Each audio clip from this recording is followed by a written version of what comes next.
Good evening.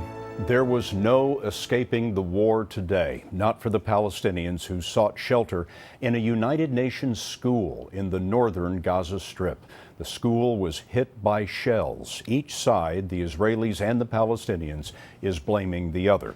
Palestinian officials say at least 15 people were killed, dozens more were wounded.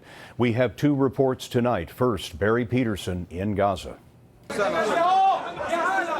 There was only one question amid the chaos. How does this kind of war make sense? A child who looked to be in shock. Two children brought in together. They looked bewildered.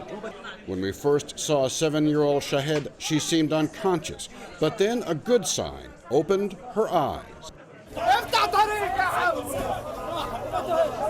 The hospital was overwhelmed from everything we've seen. Most of the casualties are children and women. Ibrahim Shinbari lost 3 cousins, his son wounded. No warning, he said. No warning. 8 days ago, residents took shelter at the UN school as a safe haven. Some were still there after the attack. The UN said it gave GPS coordinates of the school to both Hamas and the Israelis to help arrange a humanitarian ceasefire for an evacuation. Survivors said they were told to gather in the courtyard to leave. They did, and then suddenly shells came down on us, he said. We ran in every direction, children, women, everyone running.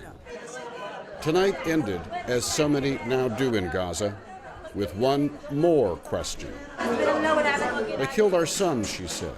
What do we do now? And from a grandfather to his grandson, with one more last farewell. Barry, no one in authority is claiming to know what happened exactly, but the Israelis have suggested it could have been Hamas fire that hit the school. What is Hamas saying?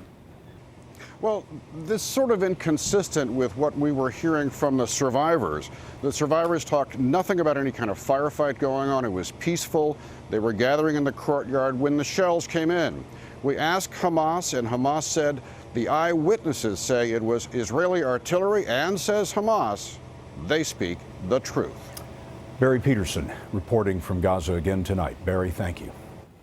Hamas, the Palestinian organization that controls Gaza, has fired thousands of rockets into Israel and vows to keep it up until Israel lifts a 7-year-old blockade that has strangled commerce in the Gaza Strip.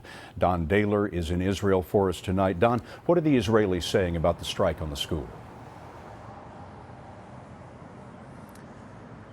The Israeli Defense Force told us that there was fighting in the area, that there was a battle between an IDF unit and a Hamas anti-tank unit that had been operating in the vicinity of that school, and that what happened may have been caused by a Hamas rocket.